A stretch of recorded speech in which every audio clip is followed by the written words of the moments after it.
Welcome everybody to Tuesday Night Bully Talk. We have one of our favorite human beings, well, at least mine. I don't know about Caleb. Christopher James, bullied a kid. We've had him on several occasions, but just in case he is new to you, we would like to give you the opportunity to get to know him a little bit better. So, Chris, tell us a little bit about yourself as far as like your endeavors, your journey into videos as well. Yeah, first and foremost, I'd like you not to call me by my government name, and bully will suffice. But I see, when you're big time, go ahead. We just throw it out there. We're friends, like, hey, I know him. Like, yeah. Dude, threw me all off now. I thought we had an intro. That was like a little snippet of a cartoon, and then bam, we're here. Nikaya may or may not kill you for that, but go ahead. Boom. No, it was good, but it was short. It was? Okay. This guy was 5 minutes late. How What are his opinions all over the place? When we were backstage, he thought we were live, and we're like, "Here we go, for James, take it away, my boy, take it away." You hear this? He said backstage. Like, this is the Johnny Carson show now. But no, anyway, I'm Chris Bully the Kid. As you guys know, I'm an MC. I'm a writer. I'm a business owner. I'm the ABKC chief spokesperson. Pretty much dogs. I've been doing this since 2007. So it's a long time ago. It's been enjoyable. I've been in dogs since, I've been in show dogs since 2002. So nice. Show dogs since 2002 and the bully world since 2007. So.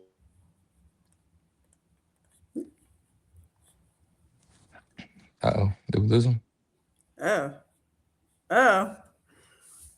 No, we lost Eddie and Bruce.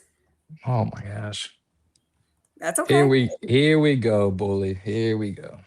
He said he wanted to get out, and he wanted that intro where it was all about him. And this is retribution. Here he goes. No.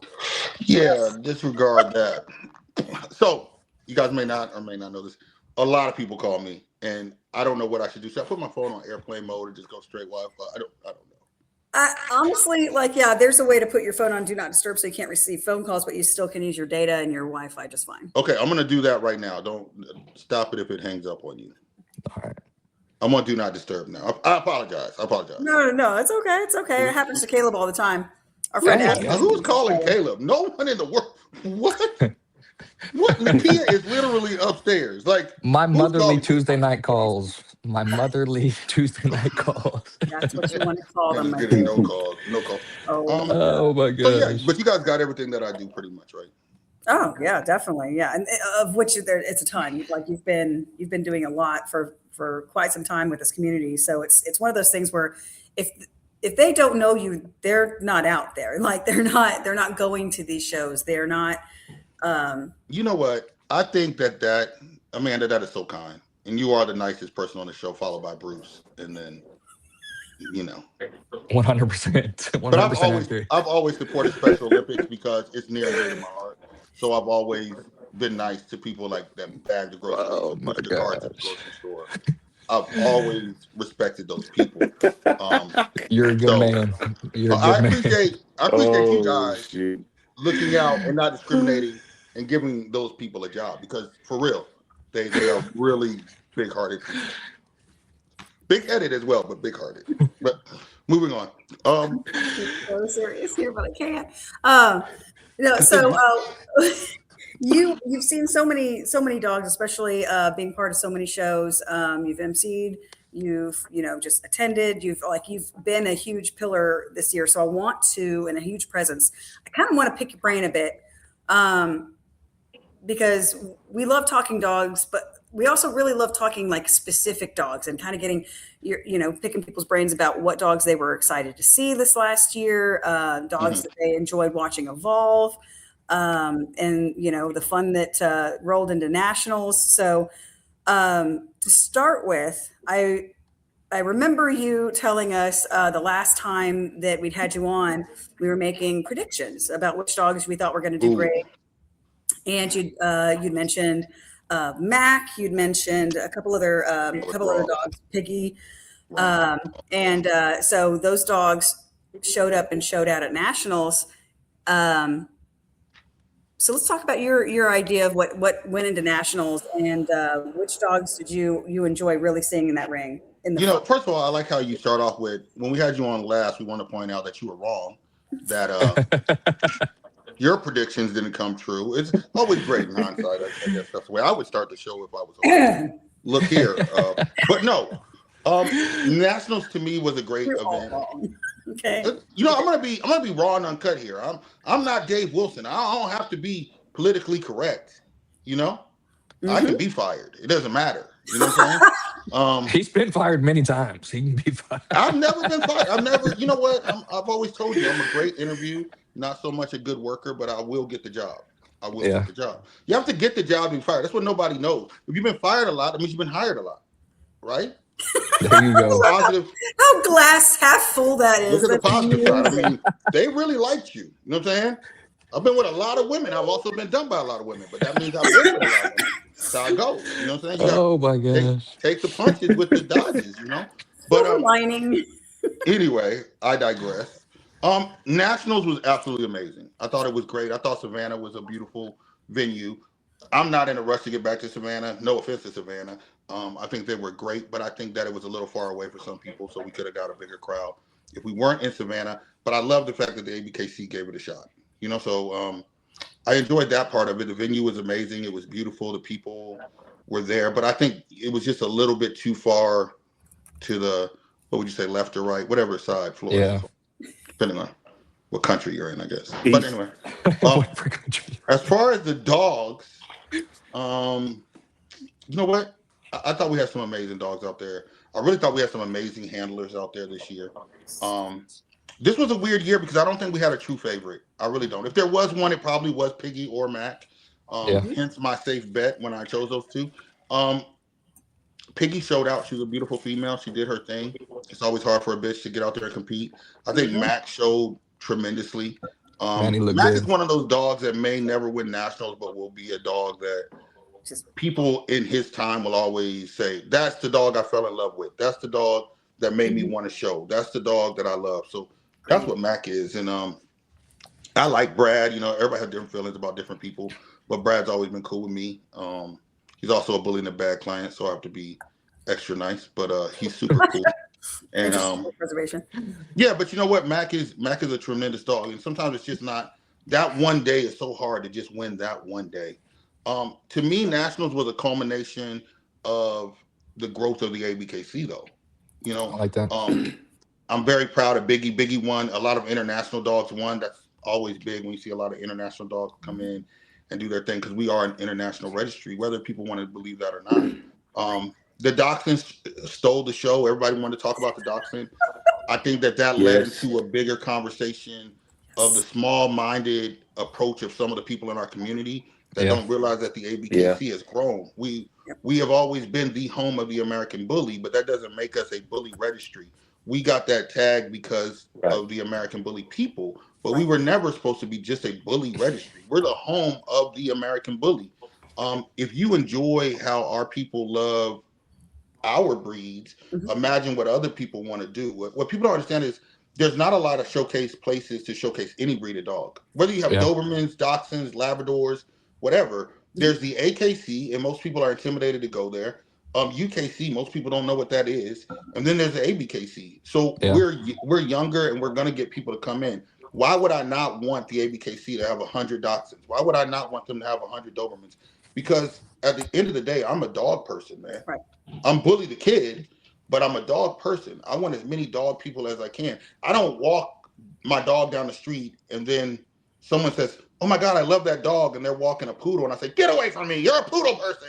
Only bully people can compliment my dog. Only bully people. Oh my God. Get your stinking Labrador away from me. I'm a bully person. What are we doing? What are we saying? Like, I just think that when we get into that mindset of only people like us can be around us, it's just ignorance, and it's stupid. So I'm very thankful that we have other breeds in the community coming out, but we're bully people are so weird because we want everybody to love us, but we don't want anyone to talk to us. We're really like that old person that sits on their porch and is like, I hate birthdays.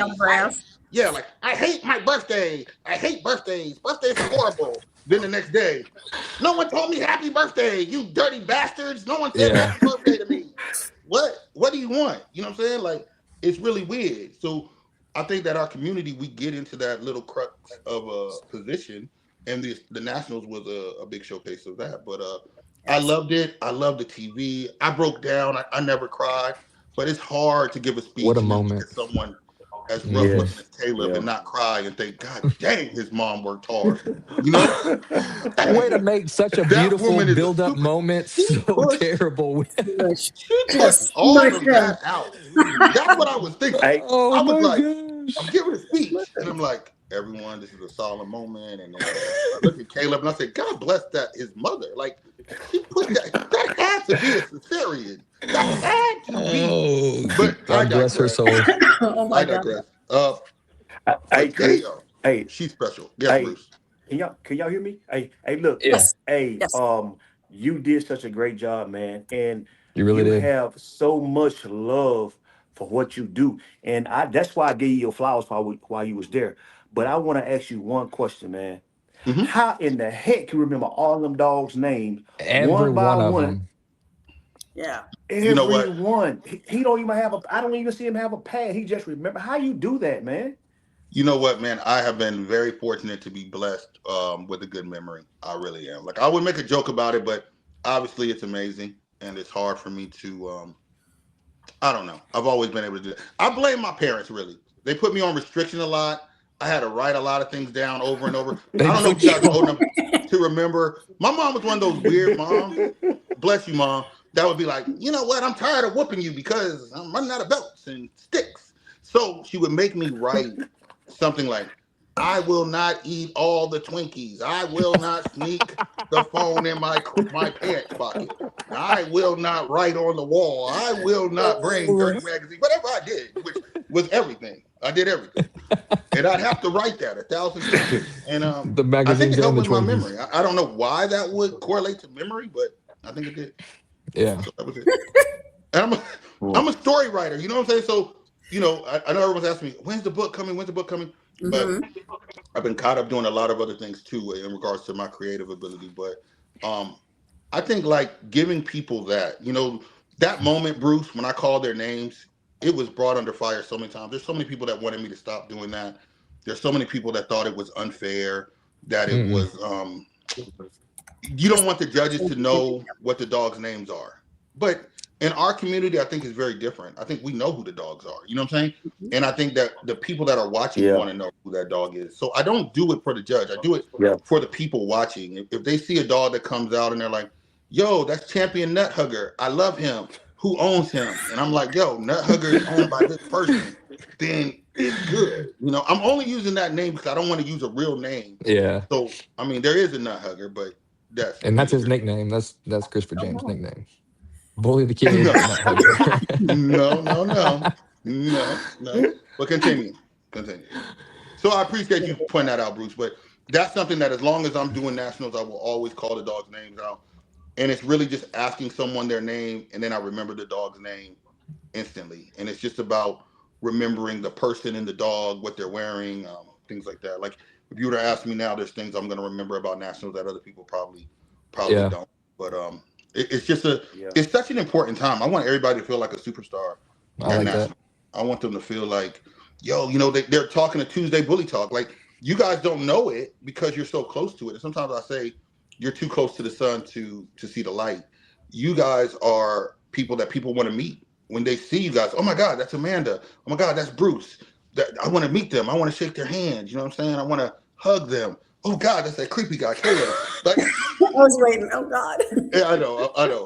But no, for real, you guys are all stars. My God. It's killing me. Yeah. It's all that way. So I appreciate you guys because little you guys know when I started Bully Talk Radio. That was where Bully the Kid started, was doing exactly what you guys are doing before video and all of that. We did radio, and Michelle Chavez brought me in, and I did a show every Tuesday night. Believe it or not, it was Tuesday night, keeping it 100. And I know how hard it is to do a show every week. People don't understand what goes into that because there are days where you're tired and your kids are acting up, or your job was tough, or Man, but you guys are giving the people what they want. And this community has needed that for a long time. And as one of the pioneers of it, I'll say that there were times that I let the community down myself because I was burnt out. It was like, yo, and if I could do anything again, I would do exactly what you guys do. I would have a group of people to host with me that can pull you up when you're feeling kind of down or that person not really on. I know Bruce can carry the show. I know Caleb can carry the show. I know Amanda can carry the show. But Amanda, thank you for not being sick because I'm saying they can. I don't really want to see it, but I appreciate you being there every day, Amanda. Although you are literally the whitest white woman I know, and I've dated. Oh, dude, I'm surprised you can't like see through me, or I'm almost translucent. It's No, I don't mean that kind of white. white. As we I speak. mean pickles in the potato salad white. Yo, I mean like no rhythm white.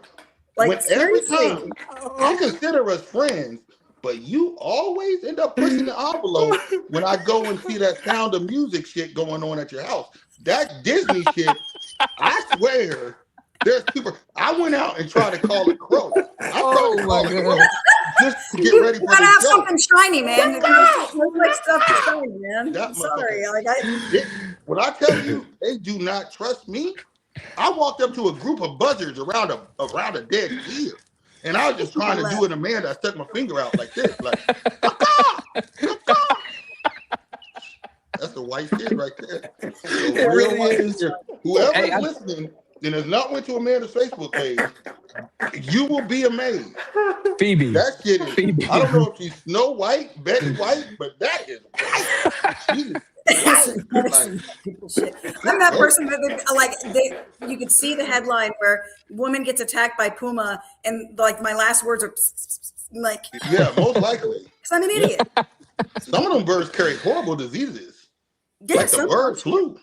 Yeah. And then do you kiss them in the mouth? Avian flu. Is it the bird flu? Is the bird flu? In the hood, it's the bird flu, right? The mouth. Sorry, my hood. That's my hood days right there. Adam says beans on toast. That's fair.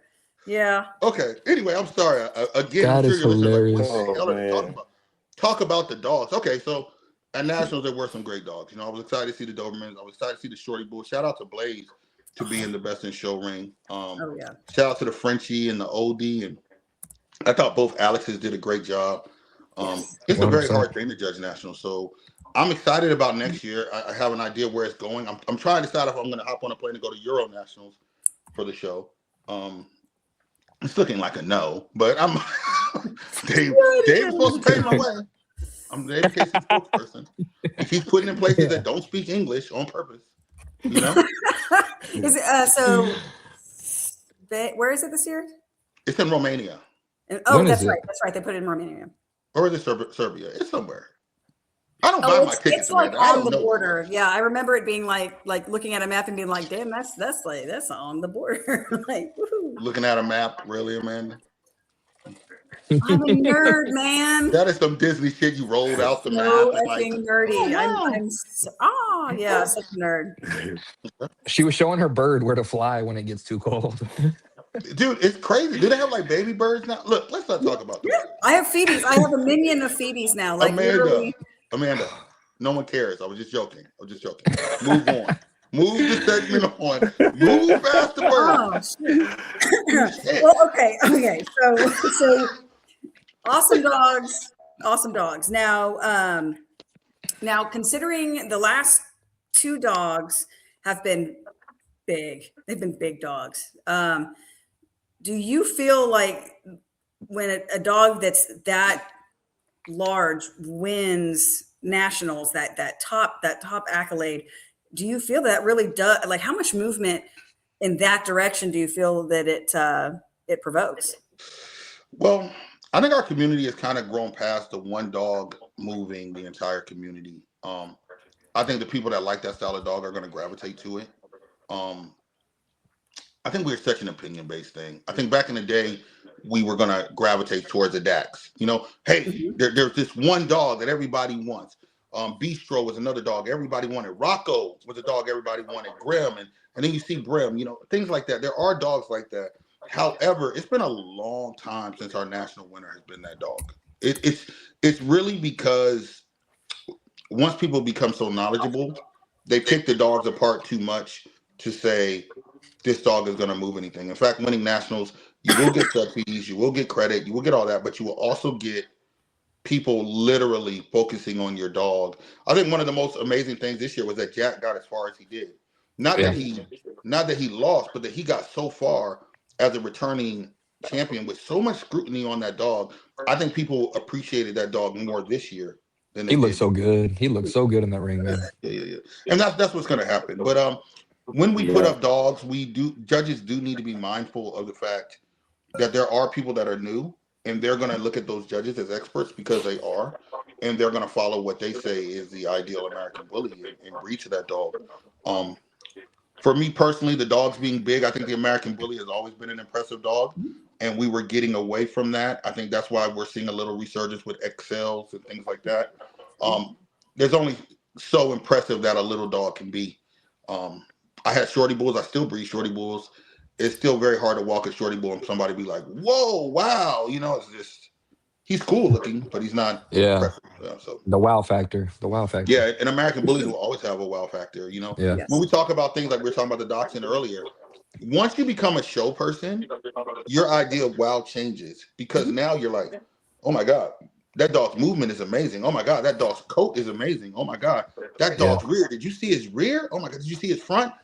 That is not how normal people talk. That's how us doggy nerds talk. You know what I'm saying? Mm-hmm. So when you walk that same dog down the road and someone likes it, they don't look at it and say, "Wow, its feet are so straight." Because in their mind, every dog's feet are straight. They ain't seen nothing different. That's true. So they're not going to say that. They're not going to be like, "Wow, his movement is so, I had to stop." No, the dog looked good. It's pretty. So that's where the basic comes in. And, my business with delivering dogs all over the world now, I come across beautiful dogs all the time that are non-show dogs, and I'm encouraging those people to come out to the ABKC because what's the point of having a beautiful dog that no one sees? You know what I'm saying? I like that. Yeah. I mean, it's different. Like if it's like you have a beautiful wife, you don't want anyone to see him, like Caleb, because someone might take her away. Like so, he's gonna probably I don't know what she's chained to now to stay with him, but wherever that radiator is, if I hear it. I don't know why we got him on again. I don't know why we got him on. This is why. Caleb, I think I'm an entertaining person. I don't even read the comments. So if somebody's like, "This dude is horrible. I hate him," I don't care. If someone has it, someone please.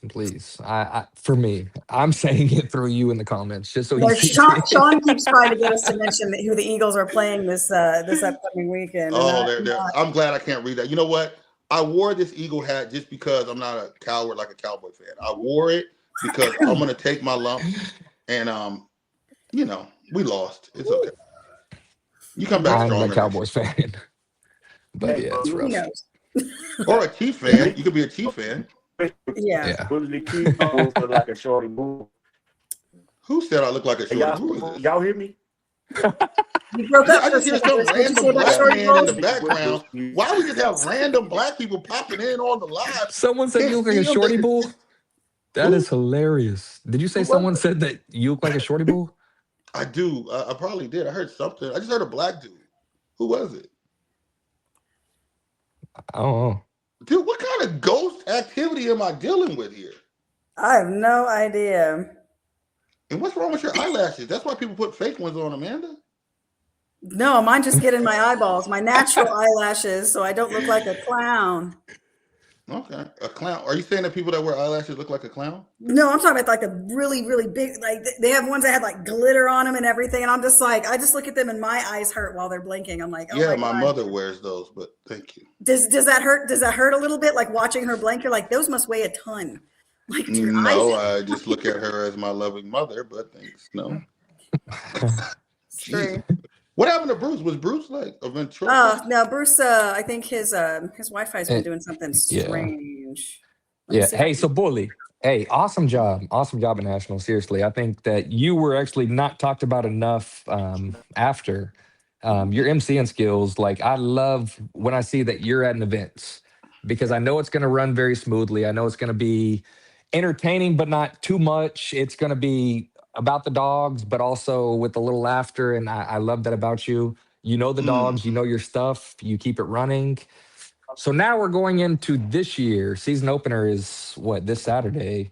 Yeah, I'm yeah. guessing you're going to be there. And then what are your early predictions like for this year? Well, first and foremost, I want to say Rolando puts on. This is Rolando's show, and he does an amazing job with season opener.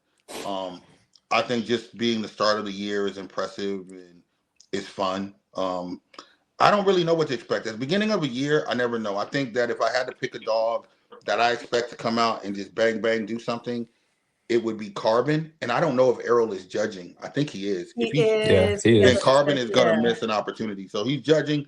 That would have been my pick to really start the year off with some best of breed wins. Oh, for sure. Since he's not there, I think it's wide open. I don't really have a favorite dog. That's one thing I like about the beginning of the year. I tell everybody, like, the end of the year is fun, but the beginning of the year is exciting because there's not that many shows. There's going to be Allentown. There's going to be season opener.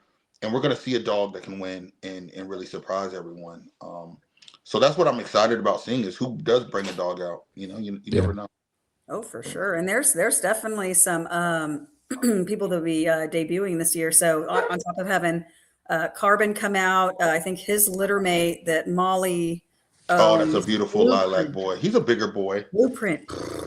Yeah, is that his name, Blueprint? So he'll be out. I'm sure Molly will bring a bunch, but I want to see that. I would love her to finish her dog Beetle. My boy Nikki Westbrook's got some beast dogs that will be coming Yeah, out he that are does. mature now.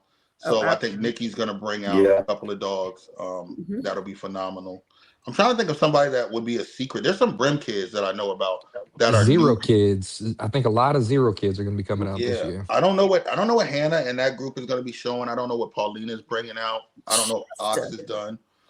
That's kind of what you look at. Is like who's done for a while. Is Matt going to come back? Is he going to try again? Is he going to really let him retire?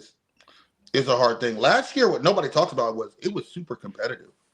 It was super competitive. It was super close. I mean, I was when I was reading off the top 10 dogs, and there were so many American bullies in the top 10. It was very odd to me to have to do that. It was very odd to have to go through and name all these dogs because we had like 20 of them that were tied.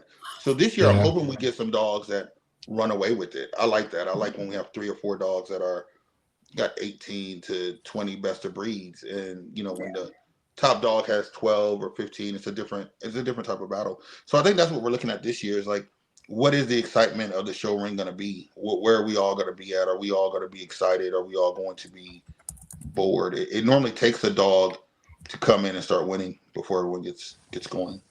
Yeah. Oh yeah, for sure. And the thing is like seeing these dogs debut and then watching them throughout the year on their way to nationals can be so fun. But also knowing that even though it's their first year this year, knowing that 2027 for a lot of those dogs is going to be even a bigger year because of how they evolve. And like you take a look at, just like we were talking about, Jack was young when he took nationals last year. So when he came back this year, he'd evolved. I know that they had done some more, weight training, and they kept him a little bit on the leaner side. And oh my gosh. And then Notch, Notch looked better. Yeah. Damn. Yeah. From the year prior to this last nationals. I mean, totally Notch different. widened, man, completely widened. He looked good. Yeah. They had another dog out there that I had liked a lot as well. So there's a lot of dogs I like, but I see Errol in the comment. I can't read his comments, but his dog is going to mature, and that's what happens when you get a young dog that wins. So I think there's going to be a lot of dogs. I'm curious to see who can stick out with it. A lot of people don't understand this, but dogs get exhausted. You know what I'm saying? Dogs get exhausted. So dogs like Blue, dogs like Zero, dogs like Jack, you can only push them so long before they're like, yo, man, I've done this enough. How many times can you throw the ball and I know I can't go get it? How many times can you bounce the treat off my forehead? Like, they get bored. You know what I'm saying? So they stop giving you. That's why so many young dogs win, because young dogs come in the ring and they're excited. Like, oh my God, there's dogs here. These people, is he really going to pet me? Oh my God. Oh my God, my boss has a treat. He's going to give it to me. No, I'm not. And after the 10th time, the 20th time, the 100th time, you think Blaze is really thinking he's going to get the bait when Kara throws it? Like, Yeah. Come on, man. Learn. That expression starts to leave. It You're does. right. Because, yeah, the maturity, they're like, I know that you're not going to throw that. I Yeah, know you're not going to throw I've that. had dogs that won a lot, and when we first started showing, they were excited. They would see their leash, Yeah. they would see me get ready, they Yeah, would run they to the car, they would jump in the car, Mhm. and Goat won 50 best in shows. I remember Wow. the last year Wow. with him. I was getting ready, and there was a show, and this dog would not get up. I'm like, "Let's go, boy! Come on, come on!" And he just laid on his bed. I'm like, "I got the leash, I got the hook. Let's go." And he did not want to go. He didn't want to Yeah. go. I could tell he was gonna still perform, but he did not want. It was not exciting to him. It's like a dog going to a vet. Dogs know when they're going to do something, and there's dogs that literally you can take them to the Yeah. lake, you can take them somewhere, they run to the car, and you go to the vet. They know Yeah. when you make the turn. They know by the way you're driving that somebody's about to lose their balls or something bad's about to happen. You know what I'm saying? So Oh, they get excited. I mean, I've had dogs like that. I don't know if you guys have that just literally know you yeah. pull up to the vet and they are unhappy. And I commend those people that show those dogs for a long time because they can't. Oh, Sunny. We just brought Sunny back from Italy. And shout out to Paulina. That's a bad bitch. She was over with Jay and Viviana, and they had this bitch so bully that she's gonna probably do something. That would be somebody I would say. Owned by I don't know if she's Nice. owned by Paulina and JR Van Campen, but I think they're co-own that dog, and she might be something to look at. If they didn't breed her. If they didn't breed her. Yeah. Yeah. That's what's tough about having a female, man. Yep. I Like don't the think I heat would ever show cycles, the it. I breeding. think We it's talked too about much. it too.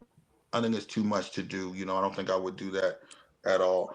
I don't know how you guys look at this. I see now, Caleb, why you have your laptop with you because it's very, very tiny.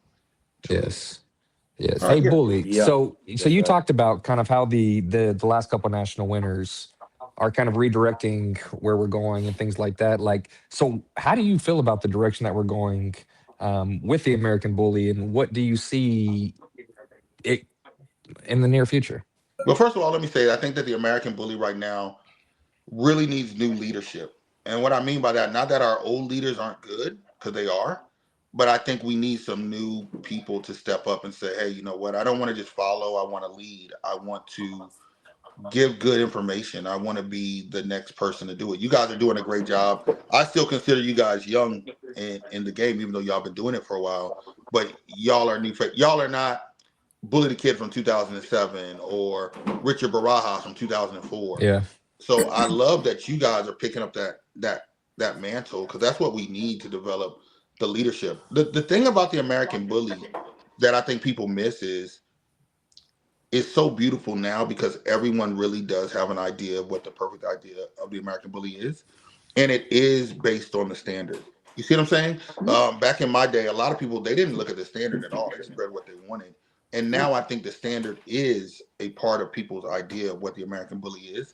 So I think we're heading in a good direction. It's just not right now. If I'm going to be brutally honest, the problem with the American Bully right now is we don't have true superstars like we used to.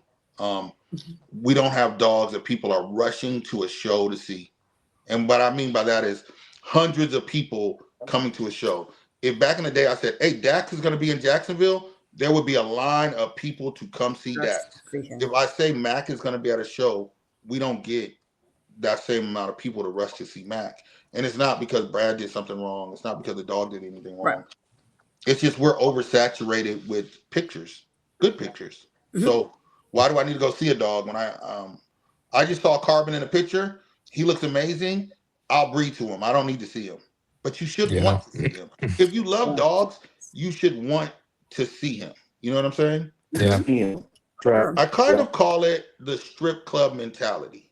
There's people that like to go to the strip club, but they can't go home with it. I'm more of a person who likes to go home with the person. So the strip club didn't really work because that's the internet. Like, it's not real. They don't really like you. They just like your money. No. Oh my! What happened? No. Bruce said he can't talk about that. He's Bruce left immediately when strip clubs came up. Like he has a pole in the back of his house right now. Like he's out. He's gone. Like oh shit. Oh my gosh. Don't worry about that, Cinnamon. Tell Cinnamon I'm sorry, Bruce. Since you can't talk right last now. week, I don't understand. Oh, but no, hey, you hit on something. I like what you said. And going back to last week's live, we had Nikki Hawkham on, and that's exactly what we're talking about. Someone kind of taking the reins and quit looking at the registry and saying, what are we doing? I'm looking at you and I'm holding you accountable to every movement that's taking place. Mhm. And Nikki and others are taking, the responsibility on themselves and saying, let's get a breed club. Let's get recognized in UKC towards AKC. Let's really set, some standards within the community instead of just putting that on the true leadership of ABKC. Like what you're Mhm. talking about is leadership in the community, and I completely agree with that. And again, to make sure everyone's heard what Nikki Hawkham, last week's live, like follow her movement that she's doing. Her and her group. I don't know what the Kennel Club name is, but I completely agree with you. There's people in the community that really need to just quit passing the buck and saying, "Hey, I don't like the direction it's going, and I'm going to complain about it, but I'm not going to do anything about it." Right. So with what you said, some of the parts that I agree, and I agree 100% with what you're saying. Except I've told people this for a long time. The American Bully and the ABKC. Let's stop saying American Bully. Let's just say our breeds. We've never had to go chase anywhere else. What we have to really believe in is that we can make something better over here. You know what I'm saying? So like, if we always are Yeah. looking, my son plays football. He's a pretty good football player. And there's a kid here that is now at Texas. He's like, man, Tyler's so good. Tyler Atkinson, man, he's amazing. And I said, if you work hard, you want to be better than Tyler Atkinson. You don't want to be the same as him. You don't want to be below him. You know what I'm saying? So for us, I don't look at us Right. as below the AKC. I look at us Yeah. as an organization that can be built bigger than the AKC. And I know people that are AKC people are like, man, this dude is smoking crack. But listen, the reason I say that is because we're different, but we have to make our home better. You know what I'm saying? Yeah. If I'm always looking across the street and say, man, I wanna dress nice enough that I can go into that house across the street. I Yeah. wanna smell good enough that I can go in that house. I wanna make enough money I can go in that house. No, make your house better where they're looking eventually like, hey, I gotta do all that to Come come on. into his house. Yeah. And that's what we have to do at the ABKC. We have to make the ABKC better. Should we hold the registry responsible? 100%.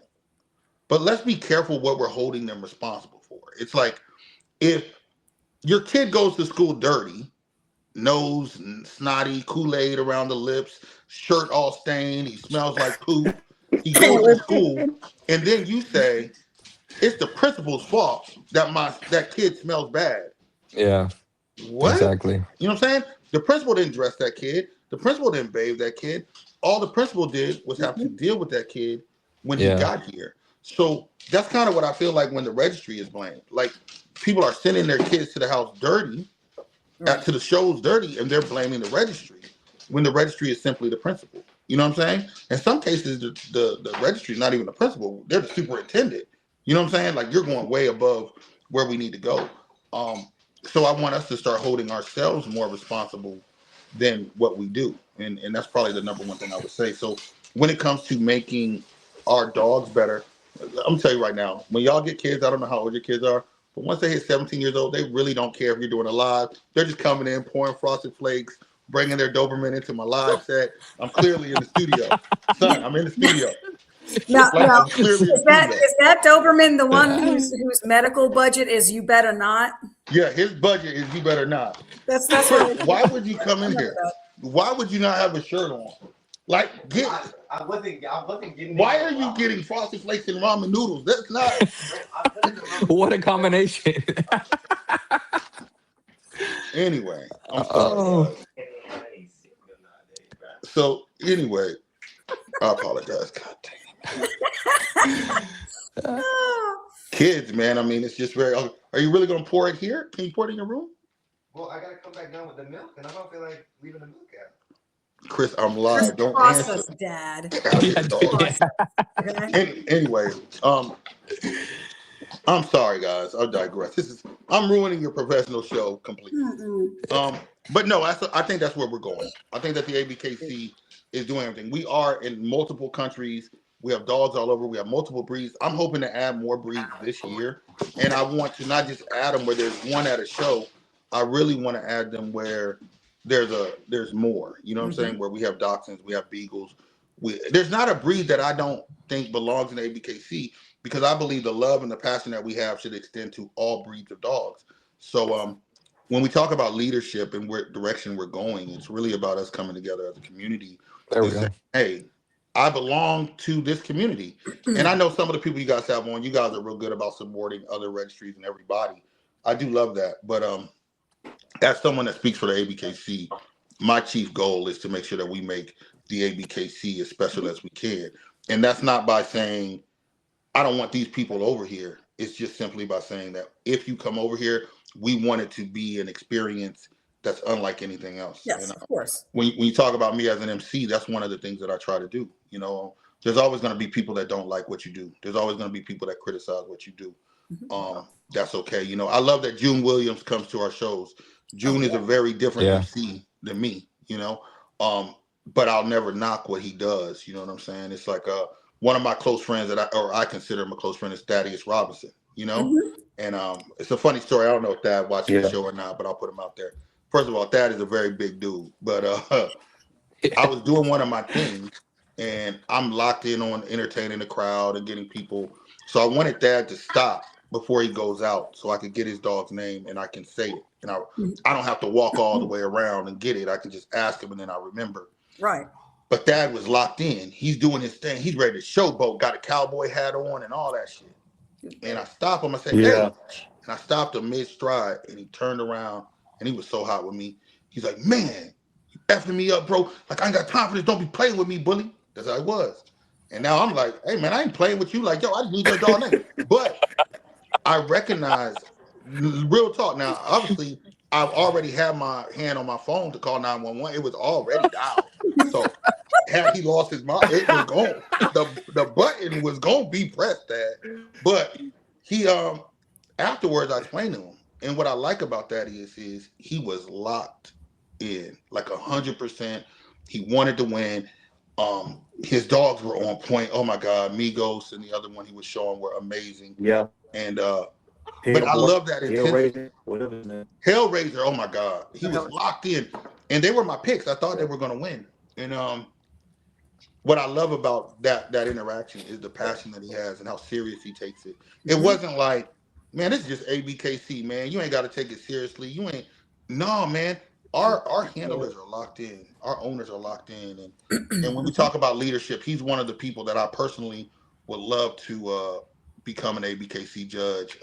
like Nate that. Gilmore is becoming a judge this year. Nate Gilmore is down with a lot of homie blood. He's an amazing guy. I think he's younger. He's a younger judge. I'm pushing for Ivan Bishop over in Europe to become a judge. He's phenomenal. And when I say pushing, all that means is I'm giving high recommendations for these people to become judges.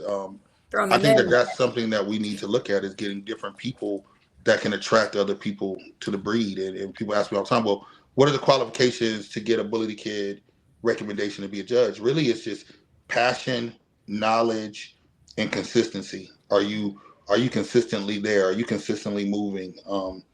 You know, a lot of people don't say this guy's name, and I don't know if Ashton is there yet as far as knowledge of different breeds because Ashton focuses on his own stuff, but Ashton is very passionate about dogs. So when I talk to Ashton Edwards, I love what he's doing with Dobermans now. He's just a passionate dude, and he takes it very seriously. He spends his money. He takes his time.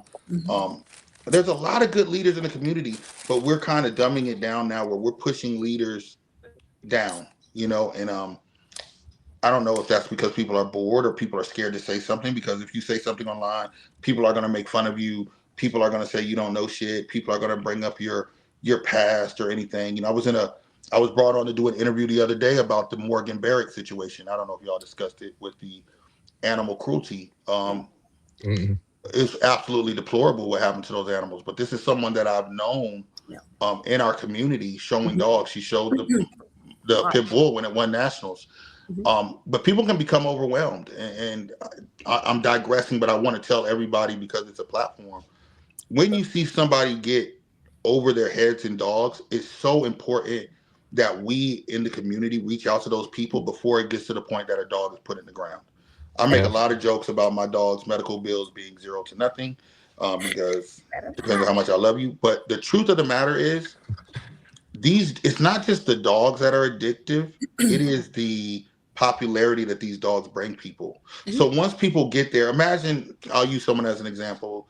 Imagine Dave Wilson suddenly has 47 dogs and suddenly his hip is hurting and he can't take care of all Yeah. of them. Right. But he's ashamed. He doesn't want to call. Can Dave Wilson really go on social media and say, hey man, I've got too many dogs, I need to give someone away? He's going to be, Yeah, I'm in over my head. everybody's going to chastise him immediately. Man, Dave Wilson can't even take care of his dogs. So he tries to hide it. And he tries to take care of them as long as he can, but he can't. And you get overwhelmed.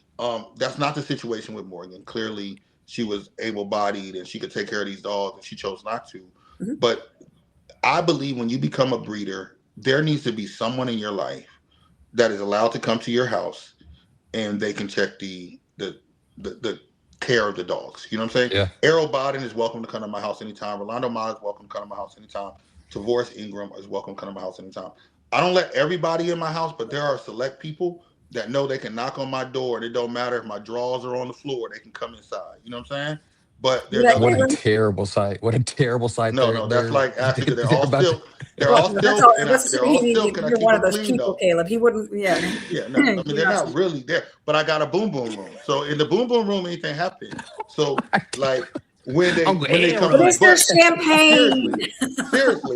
seriously, I think we need to make sure that everybody has that one person that can do that and I say, agree. you know, if I can say, yo, Caleb, bro, you little in over your head, man, you got too many dogs. You know what I'm saying? And that number that's too many, you'll know it when they hit it. You'll know it. Yeah. You'll smell it. It'll smell different. They'll look different. Their coats are different. Right now in my house, I have 3 dogs.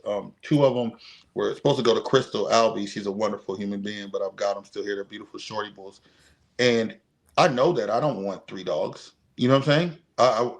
I prefer to have one dog in my house. I really Yeah. do. I really do. I prefer one.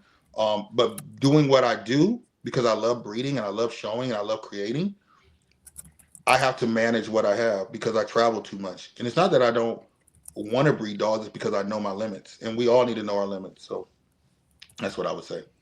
No, I like that.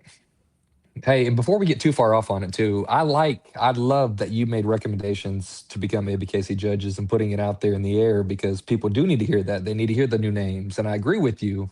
But what I love about ABKC too is that there is certain criteria, like very Oh, for specific sure. criteria that you have to do, the apprenticeship, the Breed a producing, certain number of dogs. handling. Mhm. Yes. So I love that, and that's why I love going to ABKC Premier League. Like I love Mhm. going to the other registries; they all provide a platform Yeah, for yeah, you. of But going course. to ABKC, you know that you're being judged and critiqued and altered, and listening to advice. The knowledge is there from every ABKC judge because they have to go through certain things to be able to get to where they are. But I commend Mhm. you for actually saying, names on there because I like that. And I Yeah, completely I agree mean, with the there's names you people put. that never know that I recommended them to be a judge. Yeah. And I've never hid behind who those people are because it's not about me calling them and saying, yo, Caleb, I'm gonna recommend you to be a judge. I see Paulina's on here. I talk to these people all the time. And when I talk to them, there's times where I'm like, I like the way this person handled this situation. I like the way that this person does something. And some of those people don't want to be judges. You know what I'm saying? I could go to Yeah. Paulina right now and be like, yo, Paulina, I like you to start looking at the apprenticeship program. I like you to start studying these breeds. And Paulina might be like, nah, I make too much money handling dogs. you know?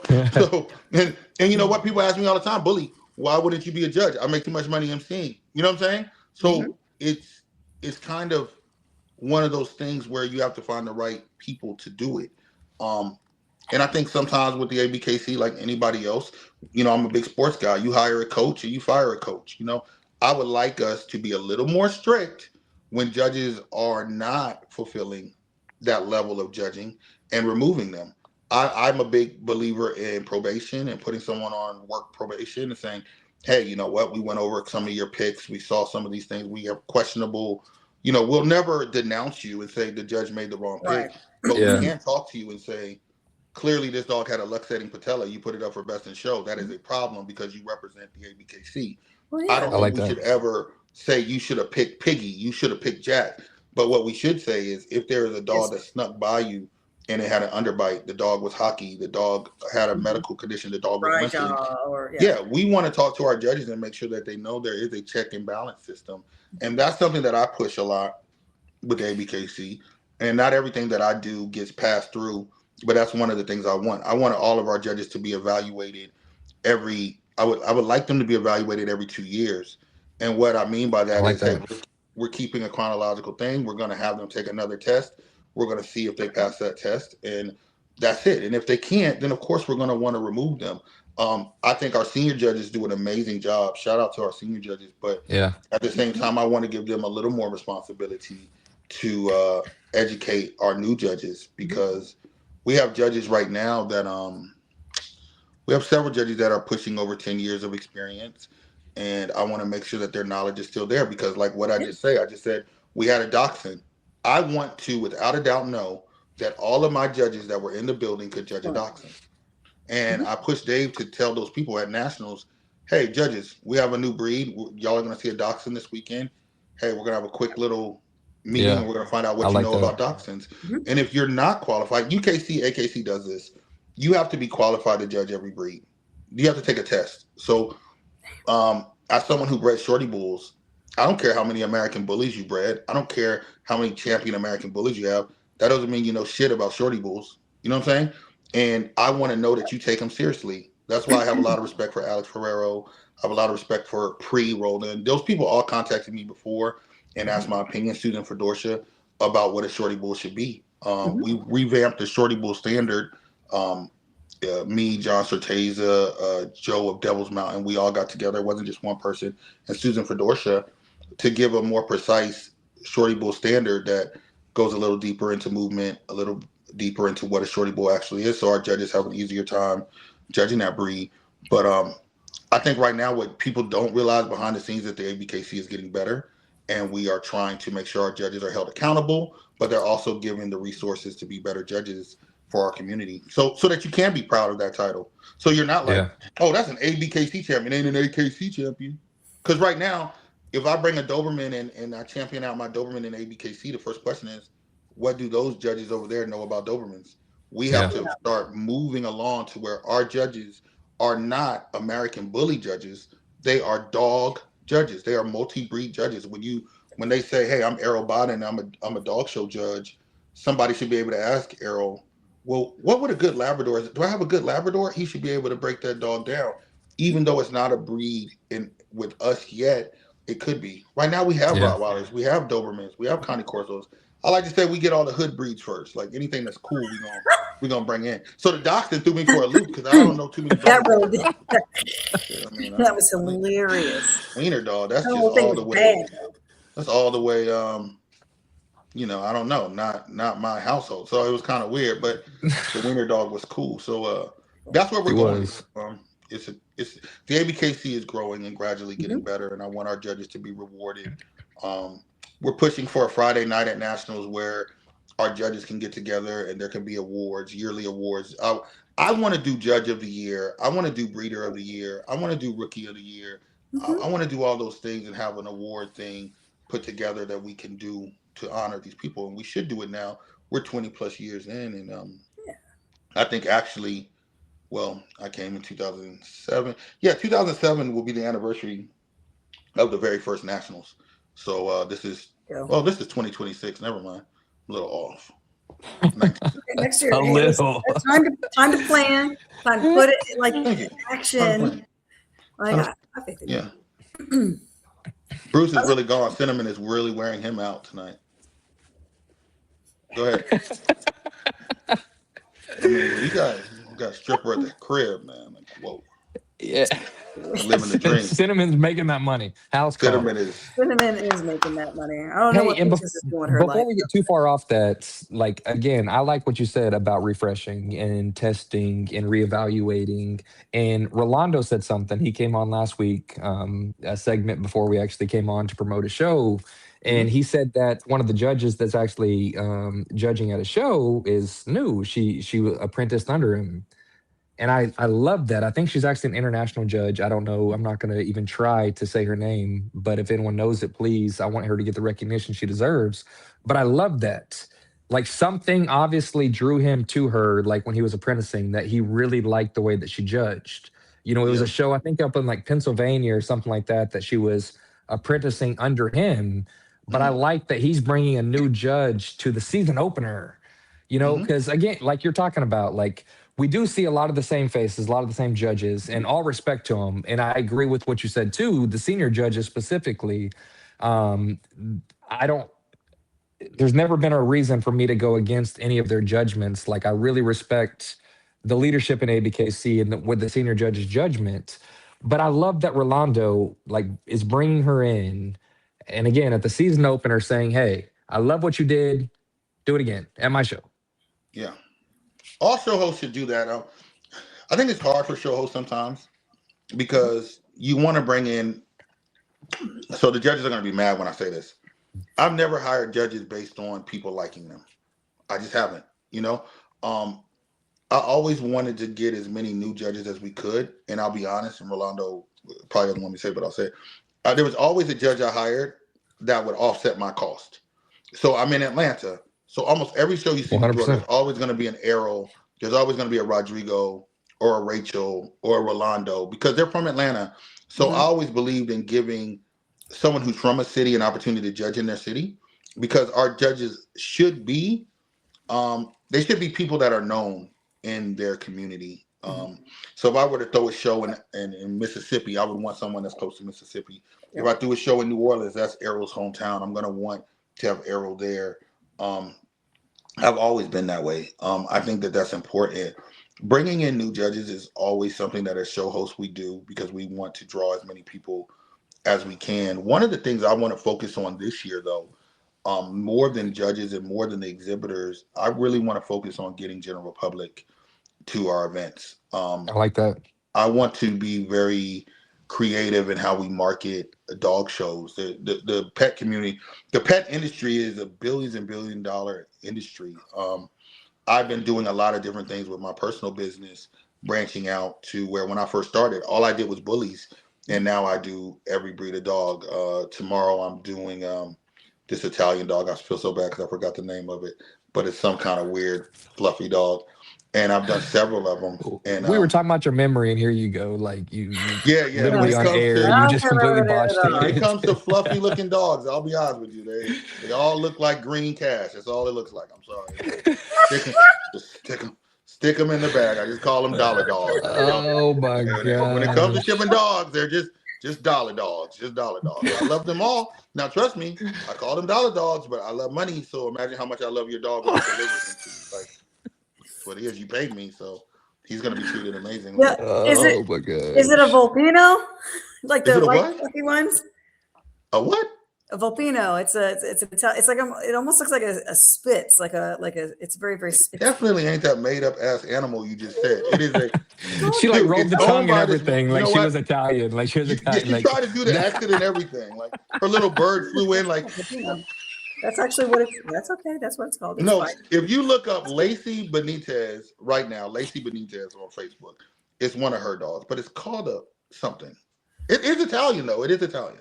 It's Italian. She's not happy with us right now. I will say this though. So at Nationals, Kira, she stopped at Nationals because she was going to go to I think an AKC show within the next day or so. Who is Kira?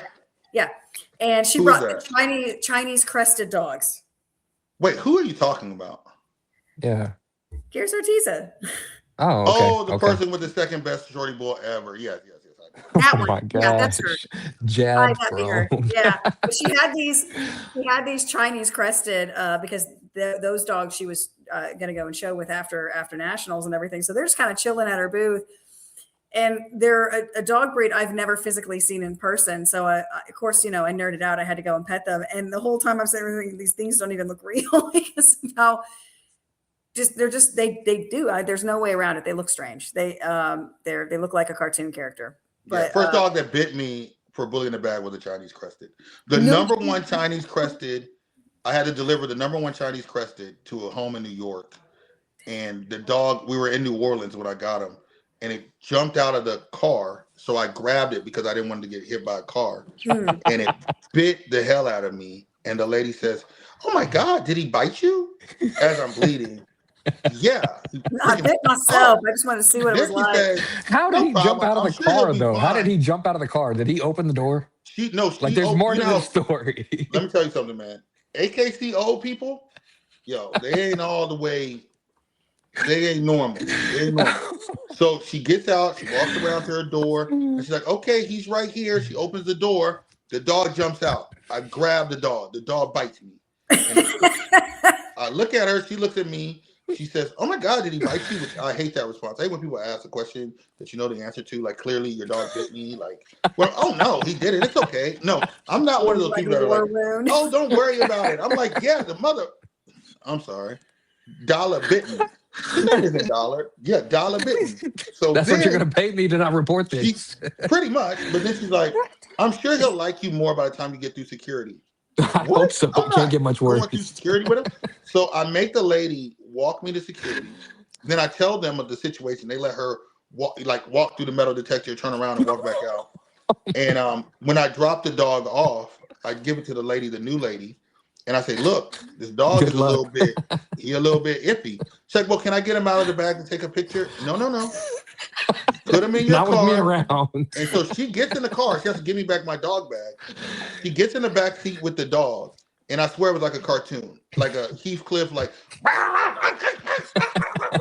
and then she puts down the window and just throws my bag out the window, like, "Go, go, go," to her driver. Like, it looked like a drug deal, but that dog was. So, anyway, Chinese crested are not currently registered with the ABKC, but we are looking to get them. Oh my Oh gosh. man. Shout out to the Chinese crested. But yeah, so that's my Chinese crested story. Since Kira seems like the type of person that would have a dog like that. Same with Well, John. and that's the thing is, I don't even know if are they hers. Like They're definitely not hers. yeah, I think she was just showing them, but it was yeah, man. They're also dollar bills to Kira. Oh my gosh, that was hilarious. That was a good story. All my stories are good, Kira. Yeah. Hey, so all right. So I'm gonna jump on this one more time. The ABKC judges that we're talking about, the retraining, things like that. So who would you like to see be the national judge of this year? Ooh. Who would you like to throw out there? Ooh. Man, there's so many judges I like to see. So anybody now that has a brain probably noticed that the ABKC format is one international judge, one USA judge. 100%. Who would I like to see be a judge this year? There's so many, man. There's so many people that are deserving. Last year I thought Alex was definitely one that I want to see do it. I love when John Sorteza did it. These are people that have been around for a long time. There's some other judges that have not yet got a crack at it. I think I'd love to see Errol get to judge the American Bully. I think he's done some phenomenal things with the American Bully that he would get a chance. I'm not bad on judges that have already judged it. I think Rolando's last time judging it was 2017. I could be wrong, maybe 18. But that's a long time for Rolando not to have judged another nationals. I think he's coming up on being due again. Rolando also never has got to judge the other breeds. I would like him to be able to do that. That would be something that I think would be pretty nice to have him be able to judge that. I would like to see some of our women get an opportunity to do it. I would love to see Cindy McCloskey be considered for an incredible opportunity judge to judge. There's a lot of different things that go into judging nationals, but I think that all the help that she does throughout the event, I would love to see her get a crack at doing it. Who else would I like to see? It's so hard when you ask this question because there's a lot of judges that I think are good. There's even judges that are young that I would like to see our younger judges, our Nikos and our Daniels, get more experience judging during the year. And if they can do that, then I think that they would eventually put their name in that pot to get to do it. Right now, I just don't think they've judged enough. John Ronaker, of course, comes to mind as someone who wants to do it. Oh, I love John. John's been around for such a a cool long time. dude. Another person that I really loved that judged nationals, and he's one of my all-time favorite judges, is Rodrigo Silva. Rodrigo is a tremendous judge. Some of these judges judge the American Bully, and I would really like them to get an opportunity to judge the other breeds. That is something that oftentimes we don't look at as like a main thing, but I think that that's one of the harder things to do is to judge 12 other breeds while the other person is just judging the American Bully. So Yeah. yeah, I would like to see some of those people get an opportunity. I've been blessed to see Susan do it. I've been blessed to see John do it. I've been blessed to see a lot of people that are no longer with us that judge this breed. And I think nationals is such a culmination of events. You know what I'm saying? There's so much that goes into it. And everybody's like, oh, it's politics. It's politics. It really is a hard thing to decide. It's once a year, but here's my idea that I put out for ABKC. I probably shouldn't be telling you guys all these things, but I wanted us You to are the always spokesperson. announce the judge for the next year's nationals at nationals. Now, Dave always said the reason we don't is those people would be harassed all year long, and Yeah, true. Right. people would Every show they know, go to, every judgment they make. oh, I'm Yeah. not going to show at nationals because he always picks this dog. He always picks that dog. So that's Mm-hmm. why we don't announce them until very late. But I think the day of nationals, I would love to announce where the next nationals is going to be. I would love to announce, Sure. and for me with the judges, what I would like to do is have like a 7 thing. Like we have 7 judges that are in contention to be the national judge next year. See who we pick. And it's kind of a nomination so they can be honored that they were nominated, even if they didn't get in, like the Hall of Fame type thing. But this year I'm kind of open. I want to kind of see how everybody judges. One of my secret ones that I really want, and I'll say it. I shouldn't say it, but I'm gonna say it. I would love to see James Alba judge nationals. I like James a lot as a judge. My only concern with James is he's right I up like there with that. Rolando in slowness. James can really slow down. I mean, Yeah. anytime the judge has to look for his wife out of fear, like make sure he makes the right pick. That's never. No, I'm Oh my joking. I'm joking. God. James, But you know what? like, I think Hannah would not let Jim judge because she wouldn't be able to show dogs and she loves Yeah. showing dogs. yeah, that would. Yeah, I Um, could see where that would be but a. And I would his love for him. photography at nationals too is, Oh, and man. he could have his camera and still He had judge. some exceptional. I can see him doing that. And he's so underrated as a judge. His mind is so special. He is, man. Like that's why he's such a good photographer, because his mind looks at things different, and Yeah, I he's like Jim. very smart. James Alba is one I would love to see do it. I've never told any of these people that. A lot of these names I'm telling you, I've said in private to whether it be Dave or Rolando or someone else, and we've had these discussions. And that's what a lot of people don't know. A lot of these discussions happen like it's so important who we pick. It's so important Yeah. that we know they can handle that day. When you look at judging a nationals, imagine looking at all these dogs, every pick being a big pick, how exhausted you are at the end. Sometimes I'm sure they look up and they're like, man, how did I get here? How did I get here with Yeah. these dogs?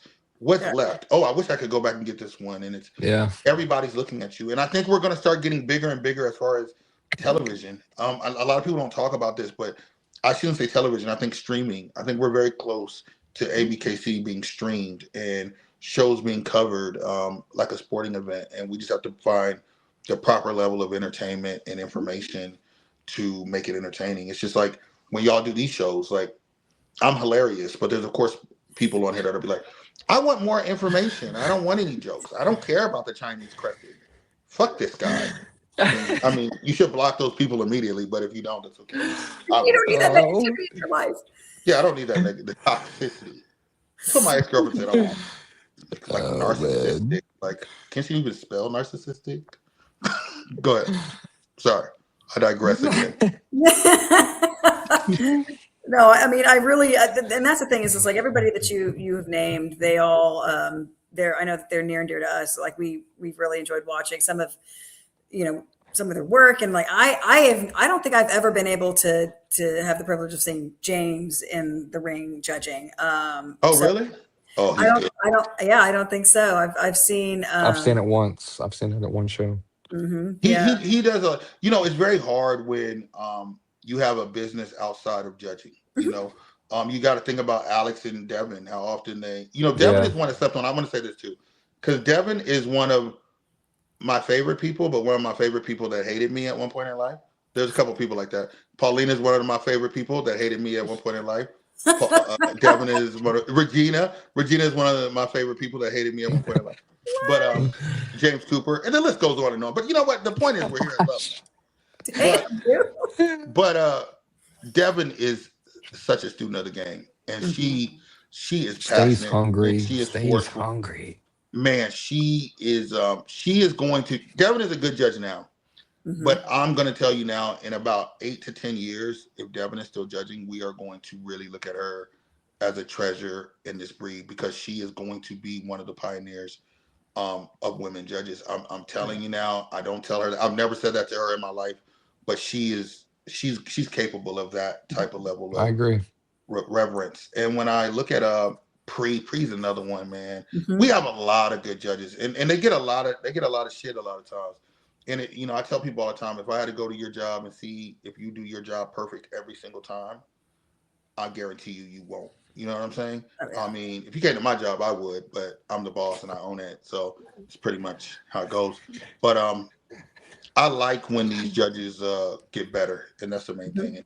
And Devin gets better and gets better and better, and they're held to such a high standard. There's so many computer judges. There's so many. Yes. Oh my God! You see the dogs he put up? Look at this picture of it. Like weren't there? Yeah, you weren't and that there. person that's saying that would not even be able to go over a dog's bite. They wouldn't even be able to know if a dog has 2 testicles half the time. You know what I'm saying? So I appreciate our judges for not always coming online and saying things and going at it. But it's definitely something we're working at and working towards. So I think the ABKC is really, really improving, and I'm excited to see where we go. Yeah. Hey, and I like that. And I like what you hit on. We live in such a social media world now. Everything is streamed. Everyone's got a phone. Everyone's recording, no matter what the case is. And the ABKC judges, I haven't seen any or at all any back and forth after a show because yes, they are public enemy number one. One person leaves happy. One person leaves happy and the rest think they should be that one person. So what a tough assignment, especially nationals. How physically, mentally exhausting I'm sure Alex was after that day.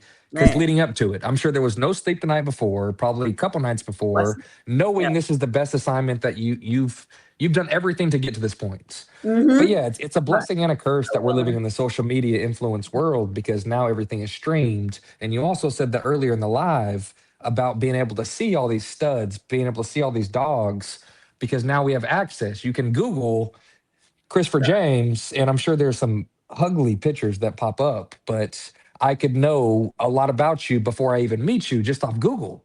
Well, just off. Yeah. I'm not done. I'm not done. Well, I just wanted to make sure you know, because you go on the dark web a lot. So I want them to know, like, Googling me where you Google me on the dark web and Googling me where normal people do is different. It's different. Yes. The problem is on the dark web, he is cinnamon. He is. Whoa, that's. I am sugar, actually. But no, it is hard what you're saying. But go ahead and finish. I don't want to interrupt you. Yeah, but no, I'm glad that you keyed in on that because what you were saying earlier before I was really interrupted about that you get to see all these dogs. So now it is affecting, the audience because now people get to judge the dog. They get to sit there and say, "Oh, I've seen the dog. I've seen it plenty of times." You never seen a video. You never seen the dog in person, but now you're looking at pictures. But a few years back, it wasn't as able to do that anymore. So I think that is having an influence on what's coming out for the weekend and the excitement, because the excitement you get to see every day at the stroke of a keyboard. Oh, it's still exciting for me. And I tell people all the time, I've taken a little bit of a step back from the bully world a little bit. I've got other projects that I'm working on. That I'm getting older. So it's like, yo, if I'm going to do this, if I'm going to do that, let me get it done now. But when it comes to seeing dogs, I still get excited. I was excited to see Biggie. This is a dog that I didn't pay any attention to. I was excited to see him. I was like, whoa, this is a beautiful dog. Yes, he is. I was that way with Martin Luther, that passed away when he came to our show. People take great chances to come out. One of the highlights that no one talks about really is Brim. Ashton bringing Brim out. This dog is being bred all over. A business decision.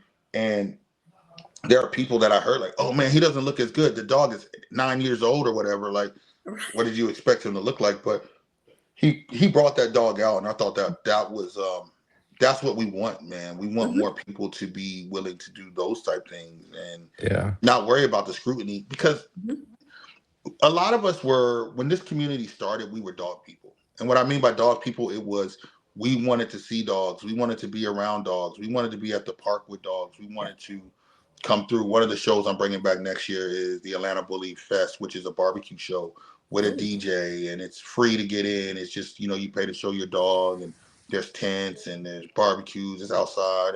I like And that. to me, that's what I want, man. And I don't care if there's 100 people there or 20 people there. It's really about people just being happy to be around other dog people and being like, yo, I love that dog. I think that's what the general public thinks of. I did something for myself. I asked people, because I travel a lot. When I say dog show, what do you think of? And there's people like, oh, the little prissy people. There's some people like, man, if I could go and pet every dog, I would go, because that's what they want. You know what I'm saying? And if people can come to a show, and it's not $20 is not a lot of money, but to some people that don't know what to expect, it's a lot. Like, I'm not paying $20 for me and my 4 kids to get into the show.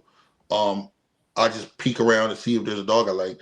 But when people come in and they want to pet the dogs and get back to business cards and get back to banners and things like that, I think that that's important. And I think that the American Bully community has grown to a point that not that we're bougie, but we're definitely a cult in some ways. Like I said, when I made the joke earlier about, We're not bougie, but we're a cult. we're a cult. No, we're not bougie. We're not a bougie cult. But I'm telling you, when I saw the doxing comments and people saying, well, That what's was next? Was the American Bully doing that? What's next? Poodles? What's next? Beagles? I hope so. I hope so. Maybe. I hope that we can branch out and all those dogs can be seen around the American Bully. Because it's so funny when you hear those people say that. What's next? This breed? And then the next thing they say is, we got to get to the AKC. What the fuck you think is over there? There You know what I'm saying? What There you do go. you think is over there? So why not have them come to us? So with me, I think that we have to open our eyes to really loving dogs, not just loving our breed. Like, my next breed, somebody asked me the other day, man, you get another shorty. I said, I want to have another show dog to show, so I'll probably get a shorty bull. But I'm also looking at Black Russian Terriers. I'm also looking at Bouvier de Flanders. I'm looking at a lot of different breeds, because as you get older, and I was writing something that says dogs are all generational. So when you're in your 30s, you have about another, in my opinion, 30 years of owning a big dog, But when you hit 60, if you think about it, that might be your last really big dog.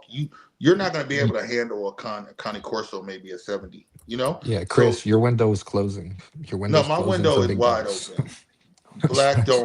Black don't crack. I mean, what people Black don't know don't looking crack, at you is baby. you're only 22 years old. You just look like you're 47. But Oh my gosh. Caleb is actually Oh my 22. God. So that's just I wish. I those are the wish. genetics that we I did give. go bald at like 19, but continue. But no, I think that I've started to look at dogs really like that. Like, how long can you handle 10 dogs? How long can you handle 12 dogs? How long can you handle a kennel? And when you start getting into your 40s, I'm in my 40s, so it's like, yo, I don't want to do that. I want to travel. You know what I'm saying? I want to go somewhere. I got a daughter that graduated. I got another one that graduates from Yale in May. Chris graduate next year. So I want to be able to spend my life the right way. So, it's funny because Chris was born, baby Chris, as everybody knows, and was born in 2008. I was doing exactly what I'm doing right now. I was doing my radio show, and I had to leave because his mom had said, hey, I'm in labor. I'm like, shit, I got to go. So that was like right when Bully the Kid was born. He was born. So I think that when we start putting life priorities in place, we start realizing how special it is when we have special dogs. And all of these dogs in the American Bully world, I tell people, they have an opportunity to do something special. It's not about having the next Brim. It's not about having the next Rocco or the next Piggy or the next Mac or the next Biggie. It's really about having the next dog. I think I said before that my motto is, as a breeder, that my motto has always been, I will never sell you my best dog, but I will always sell you your best dog. That's always been my motto. And y'all can take that from Bully the Kid. That's one of my quotes. And the reason that I said that was somebody said, man, I want your best dog. I said, don't worry about my best dog. Just know I'm going to sell you your best dog. So that means that the dog that you have, you're going to grow up with, and that's going to be the best dog you ever had. I got that motto because Rolando sold me a dog, and I was comparing it. I was comparing it to the dog that he kept. And I'm like, man, if you knew he was best, but he gave me the best dog for me. The dog was a grand champion. The dog was a weight pool dog. The dog was my favorite dog, and as a breeder, that's what we need to do. Because when I say keep the best dog for you, that's the breeder in you. But selling the best dog for that person, that's also the breeder, how you're viewed as a breeder. So what you keep is how you view yourself as a breeder. But what you sell is how other people are going to view you as a breeder. So I would love to be able to sell a dog to someone and people are like, man, that dog is amazing. Where did you get him? That's my clientele because they come to me. When they come to my house, though, if the dog that I have looks worse than the dog I sold Caleb, suddenly their mind is like, I don't know, I'll go to Caleb. But if my dog that I have in my house is better than Caleb's or on par with Caleb's, this dude has the sauce. He knows what he's doing. We get too many breeders that don't understand the marketability and the business side of dogs because they think that business is a bad word. But business is never a bad word in breeding, because whether you want to look at these animals, they are live animals. They are representing your brand, and that's what they are. Every time you put one out, that's what it is. Every time a player graduates from the University of Georgia and they go to the NFL, they're going to represent Georgia, for a long time.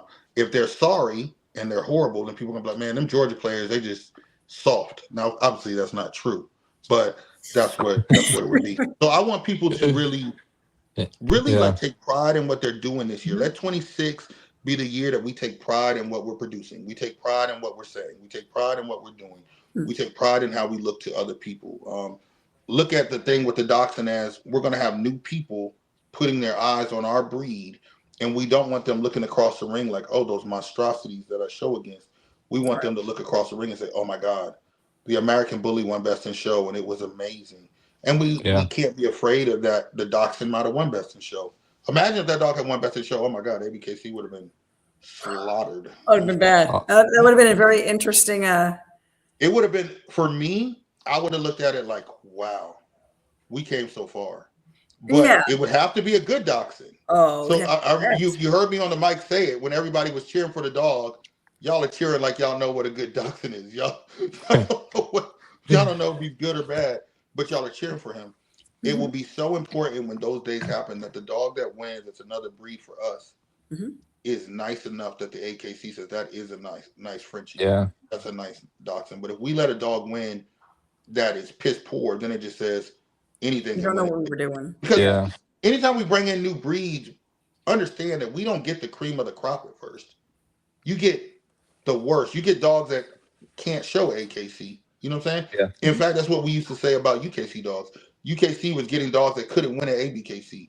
So their dogs were not nice when they first started. They were dogs that couldn't win here. Dogs that showed at BRC for a long time, they couldn't win over here. That's what we used to say. Now you're seeing more of the ones dual champions and yada yada yada.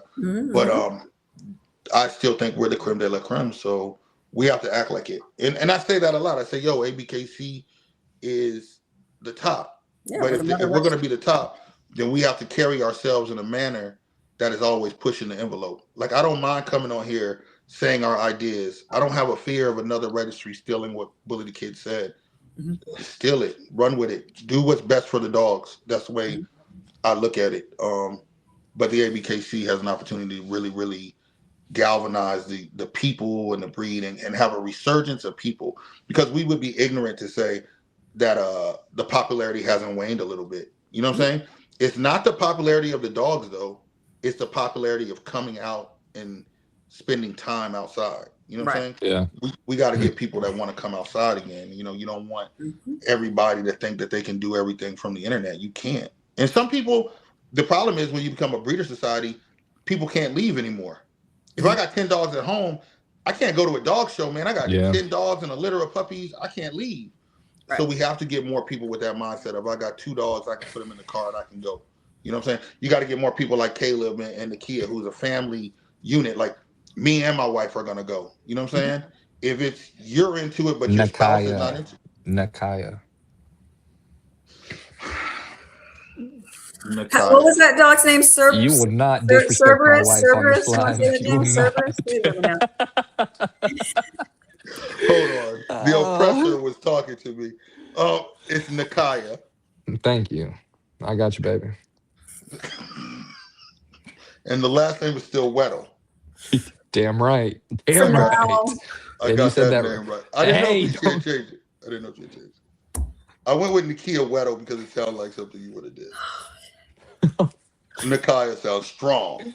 You know, I like exactly. it. There we go. All right, but continue. Continue. That's all I was going to say. I was thrown off by the oppressor and what he said. Yes. Yeah, but no, to piggyback off you, I love what ABKC is doing, and I agree with you. Especially, being a fan and a breeder of American Bully, I'm always going to look at them as that's the foundation. That's where the standard come from. Everything else from that is brother, sister clubs, whatever you want to call it. But I love what they're doing international influence as well, Oh my and the God. different countries that they're touching. And I don't think they really get enough limelight on that. Oh my God. We've They're been in in countries now for 15, 18 years. I mean, there's countries that the ABKC has been in now so long that they are literally growing. But we also, in the defense of those countries, we have to go there and do our part to make sure that they're growing. That's probably the reason I yeah. wanted to go to Euro Nationals and make sure that we're keeping excitement there as well, because nothing is self-sufficient. Nothing. Like, we all need each other. So the ABKC, man, it's such a beautiful accident, man. It's such a beautiful accident. It's the abortion that didn't happen. You know what I'm saying? And that abortion became the president of the United States, like something beautiful. And I believe that, because if you look at how it started, when I started writing that book, the first thing I put in there was like, imagine you starting a club that becomes an organization. You know what I'm saying? Yeah. Global organization. When it literally is a bunch of people that say, we like our dogs to look this way. And people are like, that is wrong. And you're like, I like it. And now millions of people have that breed of dog. And it wasn't ever intended to be the ABKC. It was never intended to be, in my opinion, one of the top 5 most popular dog breeds in the world. And Yeah. I believe that 100% about the American Bully. And that's what we did. So it's something that is hard to navigate and to cultivate into something bigger, because we're always going to want to be fun and funny and jokes. And there's going to be people right now, like if somebody tuned into our show and they were an AKC person, they're going to be like, yo, who's that lady? She seems so nice. She should be telling him blah, blah, blah. Who's that guy with the beanie on? He don't know nothing. Who's that good looking black dude? I mean, like, if it wasn't for him, I wouldn't even be watching. And then they're mad at us. You know what I'm saying? So it happens. It happens, bro. Oh my gosh. But never a dull moment with you, we sir. know that that's what's going to happen. We know that people are not going to get us. We know we're not going to be favorites all the time. But the American Bully has never been a TikTok video. It's always been a feature film. It's always been a movie. And that's what I tell people. We've never been a TikTok thing. So some people can only keep their attention on something as long as that TikTok video can capture them. And that's because they're so used to moving on to the next thing, moving on to the next vines over and over and over again. Yeah, 100%. You can't do 100%. that, man. American Bullies is you with that damn bird. It's a Disney thing. It's gonna live forever. It really is Snow White. That is and really Seven weird. It Dwarfs. really is. That's weird. I'm not a bird This, person at all. all I'm hearing is, At all. man, I wish I could do that. No, you know And what? I don't admit that I'm jealous of many things, but when I try to get that buzzard to fly to my finger, I the day even it comes, that. you'll regret it. You'll regret I took it. that dead deer's leg and I was holding it up, and that thing was, and I threw it to him, and I think we're close. You're inching your way there, just little. When I make a video of me with this buzzard, I hope that it gets as much attention as your little Tweedledee and Tweedledum. Yeah, now she's got like a camera over on the feeder too. I was I like, saw yes. that. Cameras on the She's feeder. getting out of control. I'm gonna put me a little camera on the next. Listen, I've got some like turf wars happening right now. Like I have birds like going at each other. It's funny to watch them scrapple. Caleb, get your friend, bro. Like there's gang activity.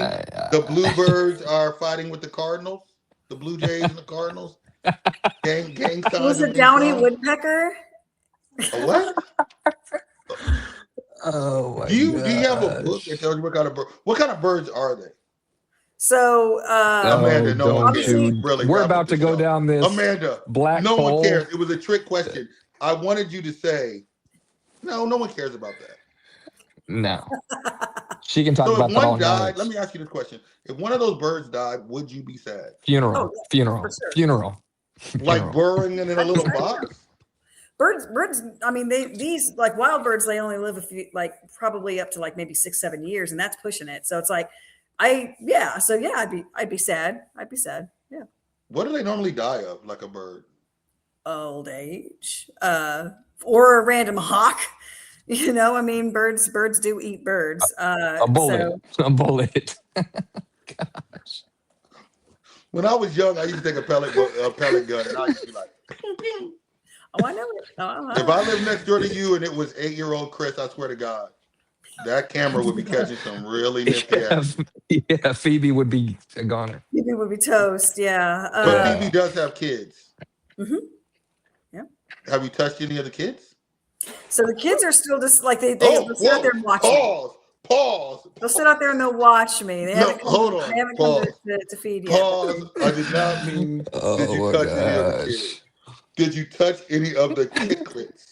The little Phoebe babies. Yeah, no, the I, little baby birds. Yeah, no, they're almost adults now, but but yeah, they'll watch, but they won't come Have to you feed. thought about caging one?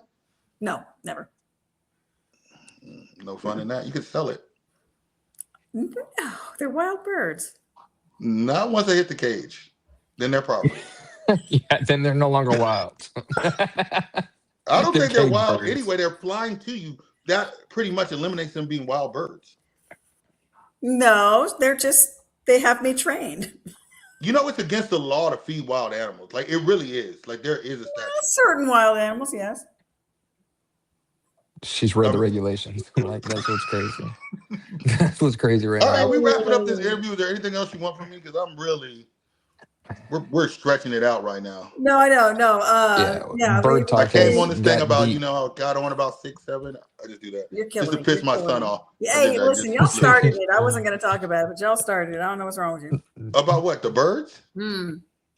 Does your husband know you have these birds? He's the one that bought me the feeder with the cameras on it. Man, white men do the most incredible things for white women. Really, all you have to do is get them a checker sandwich and they'll hang around for a while, bro. Oh, like I said, I've dated a lot of white women. Bird feeder is not something that's on the list. Oh gosh. Caleb knows. All right. Nakaya is way more you expensive. on. Imagine if you didn't have to buy Nakaya a truck and you could have bought her a bird feeder. You know? I'm not going down this hole with you. Hey, so Bully, what's your schedule? How many times are you booked that coming up to this new year? Like you're going to be at the season opener. Season opener, I'm supposed to be there to do something. I got a couple other shows. Right now, what I do primarily is people that I've always done work for. Arrow Biden show, Labor Day, I always do that one. I do anything Rolando does, of course. If Dave throws any ABKC specific one, I do. I don't MC at Tone Show, but I always go. They asked me to do Hell it a of a while show. ago. I'm excited to do it. I'm hoping to do one at Callie Abrams' show with Stephanie. They asked me to do it last year. There was a scheduling conflict. I was doing Candy's show. Shout out to Candy Avila. She brought me out. I'm a little bit pricey, so I know some people are like, oh, Bully's kind of expensive. But if you ask me to do one and I have time, I definitely will.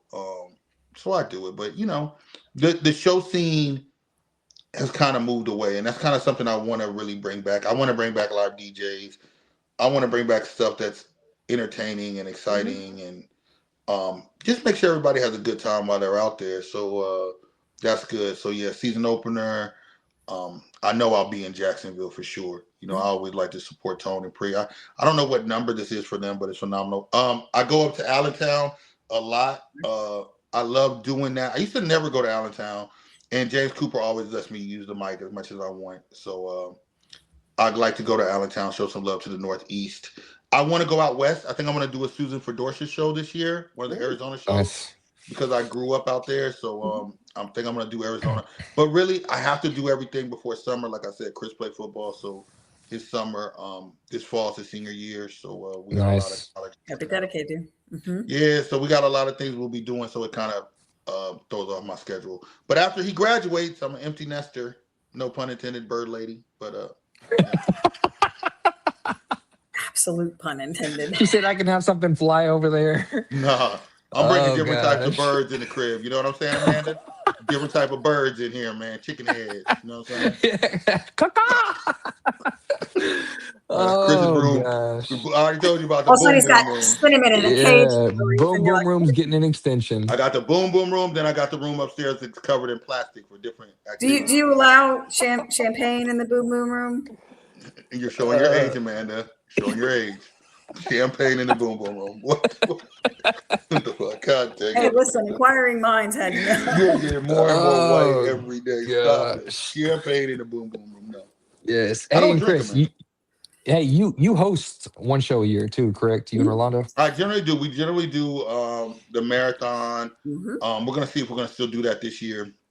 Like I said, with time, everything changes. So we're gonna see about the marathon, and we're gonna see about. I know I'm gonna do Atlanta Bully Fest, which is a show that a lot of the newer people aren't aware of. When is That's just an that? outside barbecue show. It's just a DJ. It's barbecue. It's in Atlanta. It's fun and it's really free. It's just like you pay to show your dog and that's it. There might be like a $10 parking, but other than that, everybody can come. And it's more to get people at the event to come see dogs. It might even be just like a 2-show event.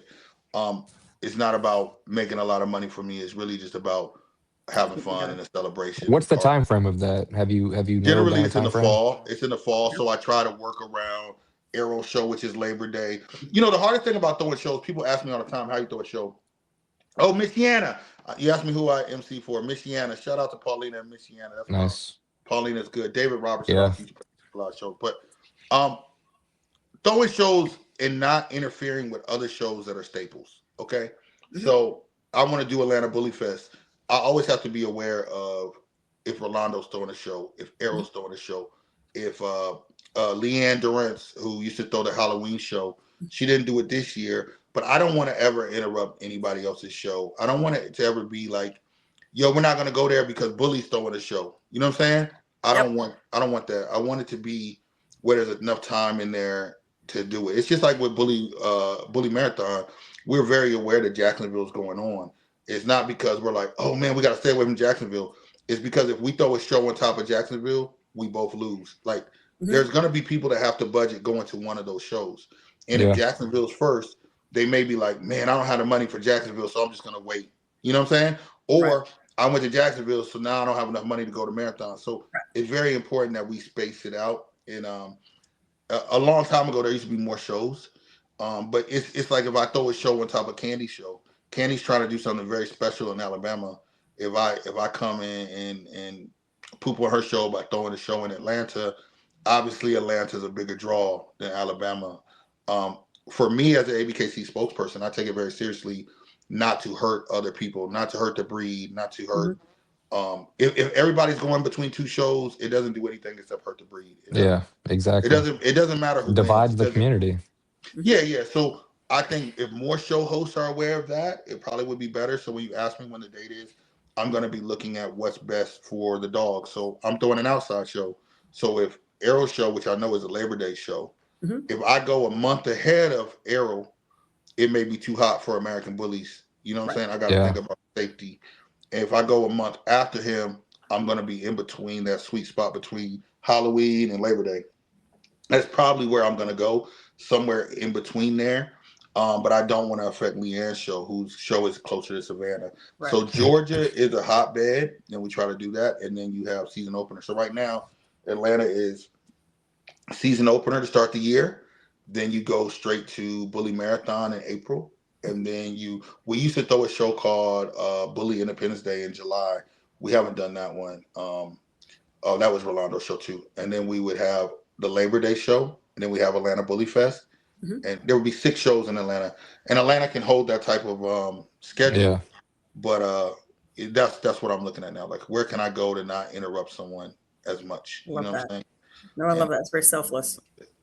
Yeah, it's selfless, you know what I'm saying? But it's also like you got to see the bigger picture sometimes, you know what I'm saying? And you got to look outside of yourself. We all make enough money, I think, and I've been blessed to be in a situation that I don't have to really worry about that as much. So it's really about I want everybody to be at my show. I want Hannah, I want Paulina, I want Devin, I want Alex, I want y'all. if y'all have to be at Candy's, I don't want to put you in a situation where, oh man, I don't get Bully Talk Tuesdays because they're over there. You know what I'm saying? Tuesday night bully talk. First of all, your show's gonna be. I'm gonna let you slide on your wife, but I'm not gonna give a damn about your show.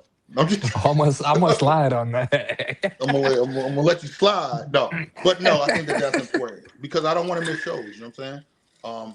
And I think that's important. I would love for y'all to come out to a show and do a live of your show. A town hall thing is something that I like to do for people that aren't at a show on Bully Friday marathon. night. We'll be there.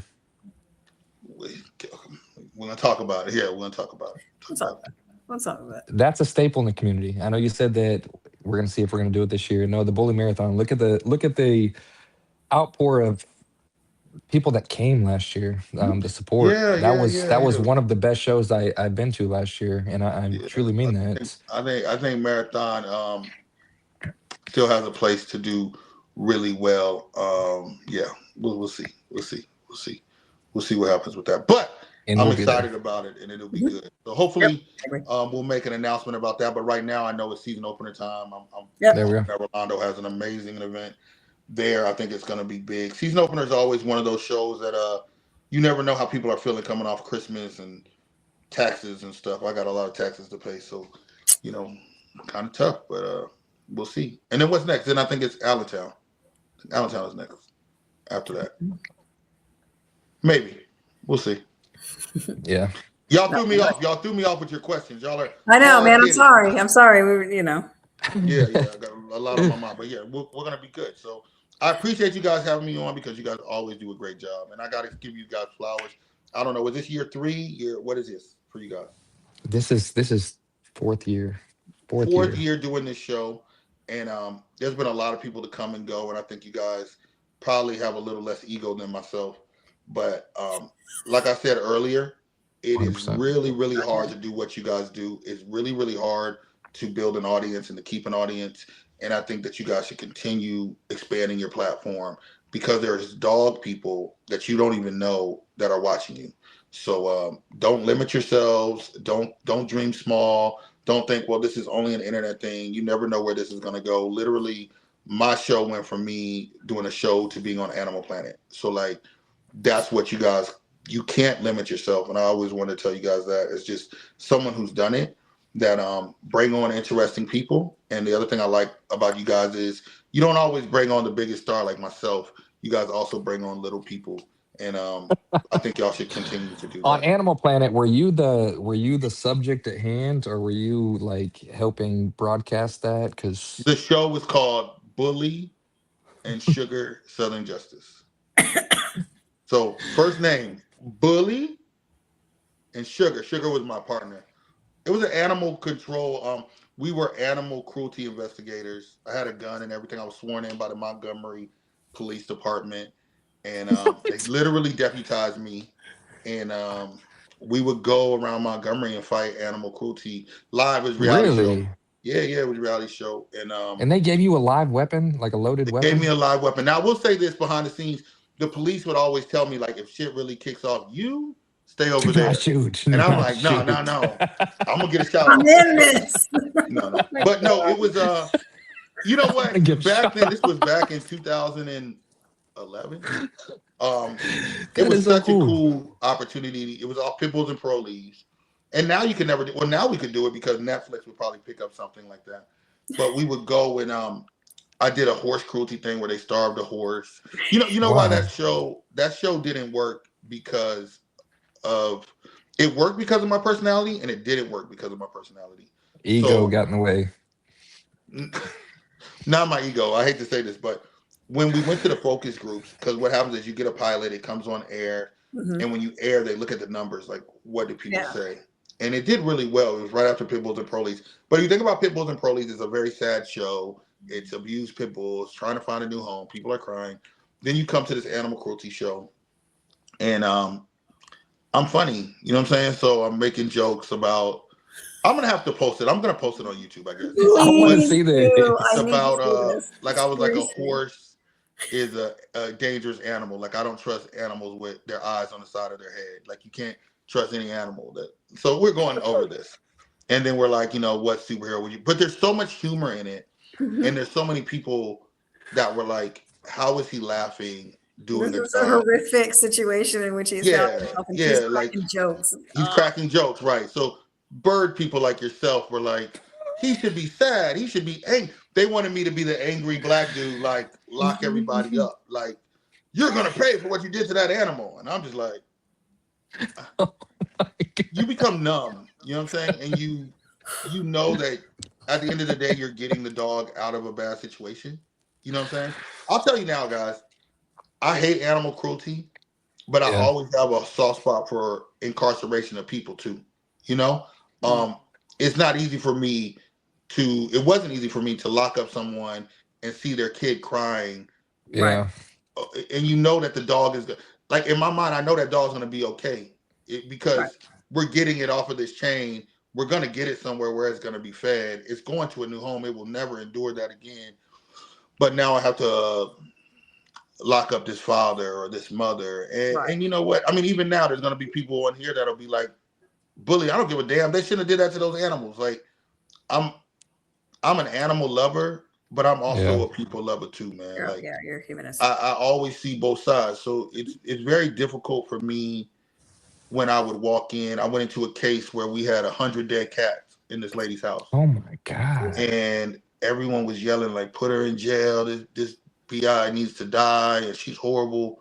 And in my mind, I'm thinking like, how mentally distraught is this person that Yeah. she's sleeping in a house with 100 dead cats?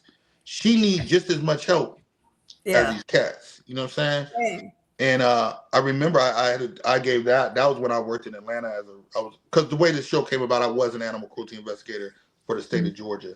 So I Wow. was on Fox 5 Good Atlanta. They were stuff. interviewing me, and I said that. And man, if you could have seen the hate mail that I got, man, that I cared more about this little old lady than I did about these cats. You know what I'm saying? And it wasn't that I cared more. It was just like there's several victims in animal cruelty. Just like I can see what there's several victims in abuse cases. And your heart doesn't bleed for one more than the other. It's just that I had a responsibility. So I've always wanted that show to come back. I've always thought that animal cruelty and breeders and everything is something that we don't discuss enough. And I think there's a lot of.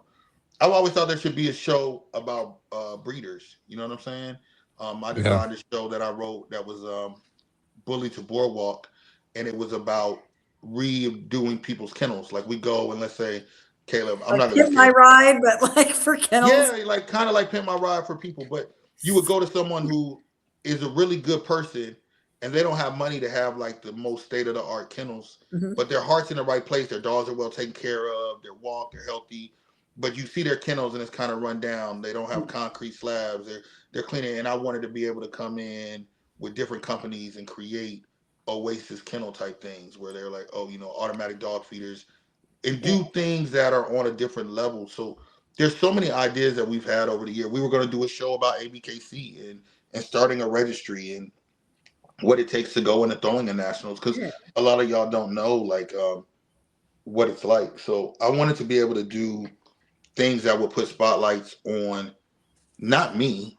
I'm beyond that point. I'm not as pretty as I used to be. So give other people the chance to really get in front of the camera and put the spotlight back on our community, on our people. I like Because that.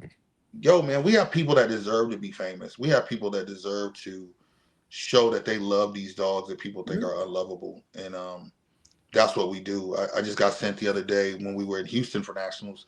This little old lady sent me things. She owes Skipper Keys little black dogs. Yep. She's like, oh my God, I saw your name on this Houston thing that they ran. And she's like, tell me what kind of dogs they were. And I was on there with Blaze at the time. And she's like, is this the real Bully the Kid? I was like, yeah. And, I tell her. And by no means am I the person that should do it, but we should really put a spotlight on the kennels, on how spectacular they are. And not just about how much money they make, but like, man, like dogs are traveling to Europe. You know what I'm saying? Yeah. We might not be able to do that because of the service dog vest and issues there, but we'll find a way around it. Yeah.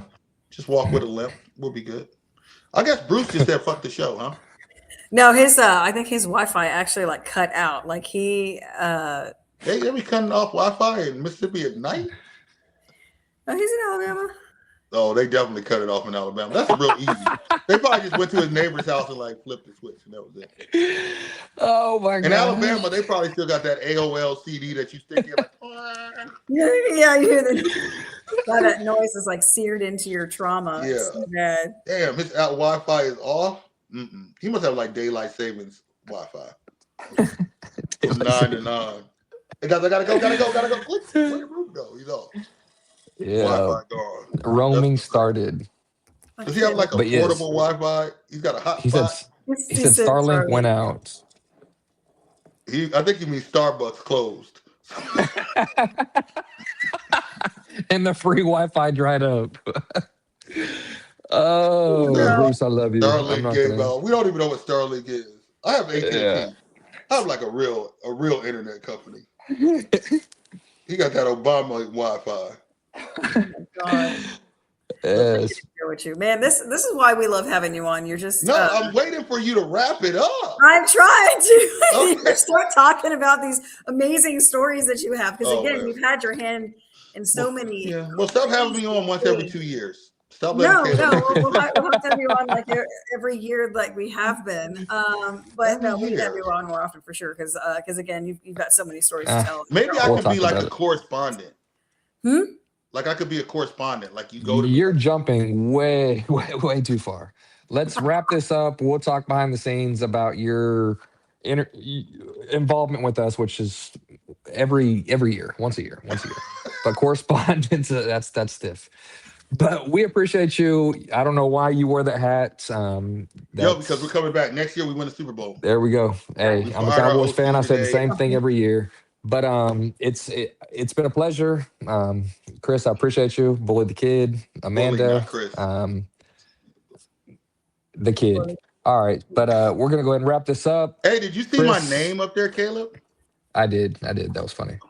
Yes, it says Bully the Kid and then parentheses Caleb 0. Yes.